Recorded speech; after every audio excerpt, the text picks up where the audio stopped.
नमस्कार मित्रांनो, मी मराठी माणूस प्रदीप. हाचा चित्रपटांच्या गप्पांवरचा आजचा हा व्हिडिओ आहे आणि अत्यंत महत्त्वाचा व्हिडिओ. ऐका, लक्ष्मण उतेकर जसा छावा घेऊन आले आणि ज्या छाव्यानं किंवा त्या चित्रपटानं कितीतरी लोकांना छत्रपती संभाजी महाराजांचं चरित्र त्यांच्या समोर आणून ठेवलं आणि काय त्या राजानं त्याग केला होता आपल्या मातीसाठी ते दाखवणारा तो सिनेमा लक्ष्मण उतेकरांनी ज्या प्रकारे हाताळलाय ना, कारण मी त्या सिनेमाशी अत्यंत त्याला जवळून पाहिलाय किंवा अत्यंत त्या सगळ्या अनुभव मी त्या सगळ्या गोष्टींचा घेतलाय. त्यामुळे मला माहिती आहे की तो चित्रपट किती महत्त्वाचा होता आणि किती मोठा होता आणि ते तुम्ही पाहून तुम्हाला समजलंच असेल.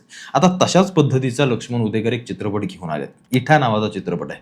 आता जेव्हा अनेकांना तुम्हाला माहिती नसेल, पण अनेकांना माहिती देखील असेल, की इठा चित्रपट म्हणजे आपल्या महाराष्ट्रातील लोककला तमाशा या सगळ्या गोष्टींवरती तो चित्रपट अवलंबून आहे.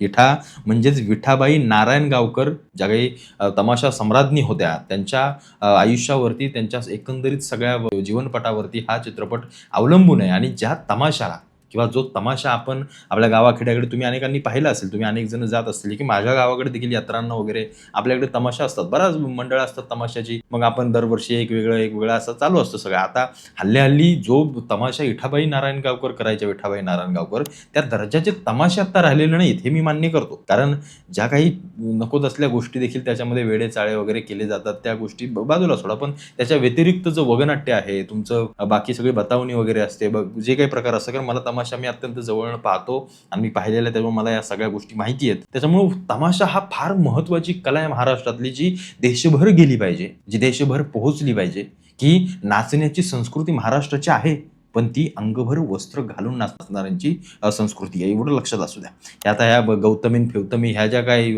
सुटल्यात ना बाहेर, त्या पोरी डान्स करायला, कंबर हलवायला, नको तसले येडे-चाळे करायला लाखो रुपये मिळतायत. एखादा आमदार असला, निवडणुका आल्या, कुठली जत्रा आली, कुठला कार्यक्रम आला, की ह्यांचं अगदी काय सीझनच असतो या लोकांचा.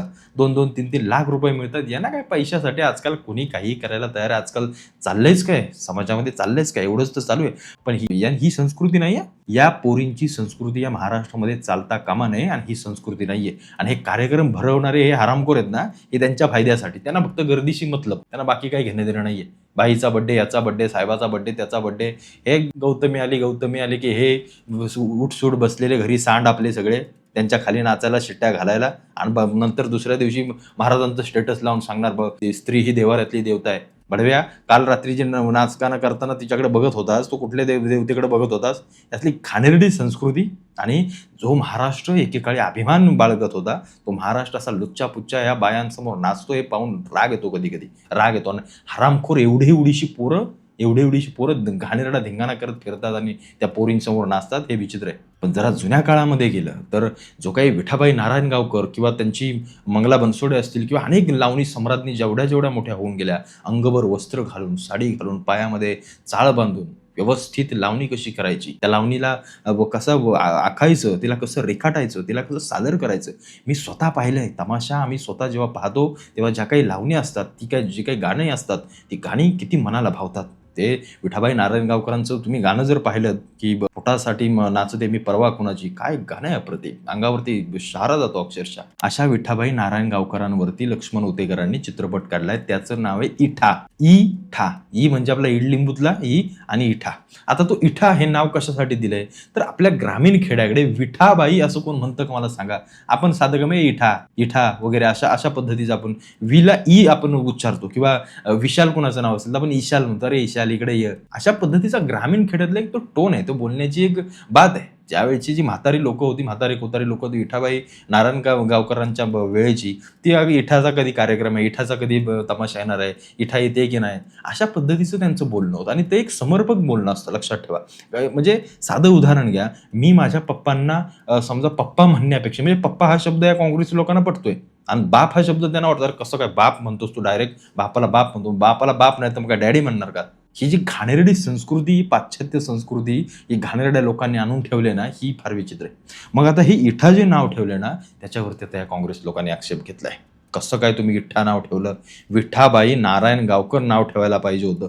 तुला कळतं का? चित्रपटातलं, पिक्चरमधलं, चित्रपट हा एका शब्दातला असतो किंवा नाव त्याचं शीर्षक एका शब्दातलं असतं, बरोबर की नाही? माझा बाप कोण असेल तो, किंवा माझे वडील किंवा माझा आदरणीय पूज्य गुरुजन वर्ग असलं काही नसतं बाबा. बापामध्ये देखील तेवढीच ताकद आहे जेवढी वडील या शब्दामध्ये, जेवढीच डॅड या शब्दामध्ये. डॅड तर मला असं वाटतं डॅडच करून टाकतात आजकाल. मम्मी डॅड ह्या असल्याच गोष्टी चालू आहेत. पण विठाबाई नारायणगावकरांचं नाव हे इठा, तिथल्या ग्रामीण लोक इकडे ये, त्याचे आई वडील असतील, त्यांच्या गावातले असतील, हे इठा म्हणून त्यांना उच्चारायचे आणि त्याच्यामुळे त्या चित्रपटाचं नाव इठा. पण त्याच्यावरही आता यांना आक्षेप, त्याच्यावरती देखील यांना विरोध करायचा आहे. का? कारण लक्ष्मण उतेकरांचा विरोध करायचा यांना. छावा चित्रपट काढला, याने काढला काय, याच्यात कशी जिरवतो. त्यावेळेला देखील बघा, छावा चित्रपटाच्या वेळेला शिर्के विरुद्ध हा जो वाद त्यांनी उफाळून काढला होता ना हळूहळू, त्यातून जे काही पेटवायचं होतं त्यांना महाराष्ट्र, पण ते झालं नाही तेवढं शक्य. कारण यांना राग आहे मनापासून. कारण आतापर्यंत छत्रपती संभाजी महाराजांवरती कधीच चित्रपट आला नव्हता. तो 1689 चित्रपट तुम्हाला माहिती रिलीज होऊ दिला नव्हता. इतकी विचित्र परिस्थिती आपल्याच महाराष्ट्रामध्ये, आपल्याच राज्याचं इतिहास दाखवायला हे विरोध करणारे काँग्रेसी आणि पवार विचारसरणीचे लोक. या काँग्रेसच्या काळामध्ये, शरद पवारांच्या काळामध्ये यांनी कधी असं विचार केला नाही की आपल्या महाराजांचे गडी किल्ले आपण उभे केले पाहिजेत. उलट यांनी हाच विचार केला की महाराजांच्या गडांवरती मशिदी मजारी कशा उभ्या राहतील. मग ते पुरातत्व खातं जावं झक मारत. आपल्याला काय एखादं काम करायचं झालं तर पुरातत्व खात्याच्या 100 कागदान 100 या गोष्टी आणाव्या लागतात. पण यांनी काही केलं नाही. आता या चित्रपटाला विरोध करायचा आहे कारण लक्ष्मण उतेकरांना विरोध करायचा आहे, कारण एकंदरीत तो चित्रपटच चालू द्यायचा नाहीये. असली मानसिकता ठेवणारी लोक ना यांनी कधी तमाशा मंडळांसाठी किंवा तमाशातल्या कलाकारांसाठी कुठलं योगदान दिलंय ना कोणती गोष्ट केलंय.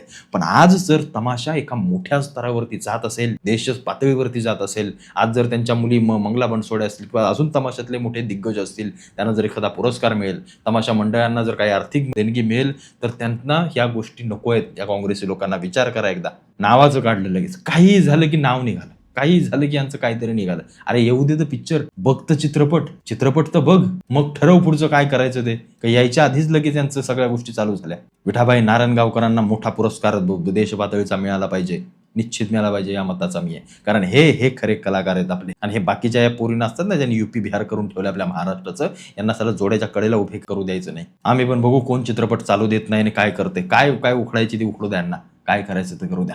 पण 28 ऑगस्टला इठा हा चित्रपट येणार, तो गाजणार, तो देश पातळीवरती गाजणार आणि महाराष्ट्राची तमाशाची लोकसंस्कृती संपूर्ण देशभर जाणार. एवढंच फक्त मी तुम्हाला सांगतो आणि इथंच थांबतो. बाकी तुम्हाला काय वाटतं या विषयावरती मला आवर्जून कळवा.